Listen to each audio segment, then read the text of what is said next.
Bonjour, j'espère que vous êtes en forme. Aujourd'hui, on va vous introduire un film romantique et très cool. Il s'appelle Friends with Benefits. Au début du film, on voit quelques scènes qui nous disent Jamie et Dylan sont tristes suite d'une séparation. Ils habitent dans une ville grande et bondée.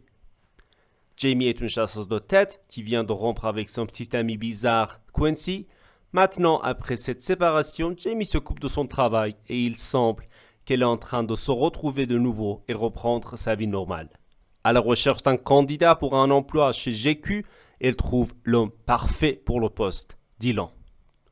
Jamie trouve Dylan après 6 mois et après 6 mois, Dylan arrive à New York. Jamie demande à Dylan de se présenter à elle pendant qu'il a du temps. Dylan le fait, mais il n'est pas encore très sûr qu'il veut le travail ou pas, car il ne connaît pas New York. Alors Jamie cherche Dylan pour lui montrer comment les choses se passent à New York et finalement, Dylan accepte le travail comme l'assistant. Le lendemain, Jamie et Dylan vont à l'office pour signer le contrat et on se rend compte que si Dylan quitte le travail dans moins d'un an, Jamie ne touchera aucune commission. Alors elle ment à Dylan et lui dit qu'il doit y travailler au moins un an. Après la signature, Dylan invite Jamie pour le déjeuner. Très vite, on se rend compte que Dylan aussi vient de quitter une relation toxique avec une fille nommée Kayla, donc il comprend Jamie. Parler de cette affaire fait penser à Jamie que Dylan veut sortir avec elle et elle dit qu'elle n'a pas l'intention de faire une telle chose. Alors ils s'entendent tous les deux sur le fait qu'ils ne peuvent pas faire les mêmes erreurs qu'avant. Jamie change de sujet et dit qu'elle a invité certains de ses amis chez elle et puis elle invite Dylan à cette fête. Le soir de la fête, tout le monde quitte la maison de Jamie un par un après avoir joué des jeux et regardé des films, mais Dylan reste avec Jamie pour terminer un film. Au milieu du film, Jamie dit à Dylan qu'elle aime que sa vie ressemble à un film et qu'elle vive comme les personnages d'un film, libre. Alors il continue à parler et il se demande pourquoi une fille et un garçon ne peuvent pas avoir de relations sexuelles comme s'ils jouaient au tennis, sans aucun attachement émotionnel. Et après cela, ils s'entendent pour juste avoir du sexe et ne pas avoir à être envahis d'émotions. Ils jurent tous les deux sur la Bible et boum, ils couchent ensemble.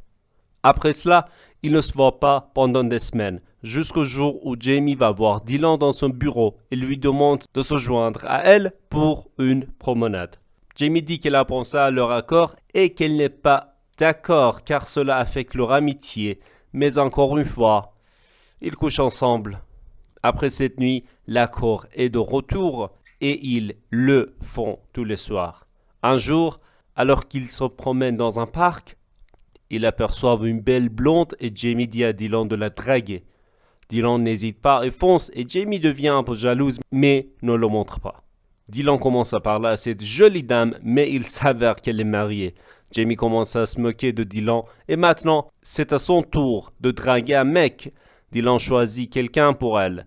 Le nom du gars est Parker et Dylan pense qu'il est homosexuel. Jamie commence à parler à Parker et il fixe une date pour samedi prochain. Le rendez-vous se passe mieux que prévu et il s'avère que Parker est médecin et il n'est pas homosexuel, pas du tout. Ils commencent à former une relation et Jamie commence à aimer Parker. Alors, elle couche avec lui parce que pourquoi pas. Après 4 jours, Jamie et Dylan se retrouvent et Dylan donne à Jamie un tableau joli comme cadeau. Et au dos de ce tableau, il écrit quelque chose. Ce tableau était quelque chose que Jamie aimait vraiment et Dylan savait ce qu'elle aimait. Après cela, Jamie dit qu'elle et sa mère veulent partir en vacances d'été et Dylan dit qu'il veut aller à Los Angeles et passer l'été là-bas. Quelques jours passent et la mère de Jamie n'arrive pas à la rejoindre et ses plans sont ruinés. Elle appelle Dylan et lui raconte ce qui s'est passé. Dylan propose à Jamie de le rejoindre, lui et sa famille, à Los Angeles, parce qu'ils aimeraient la rencontrer. Jamie accepte et réserve le premier vol de New York à Los Angeles.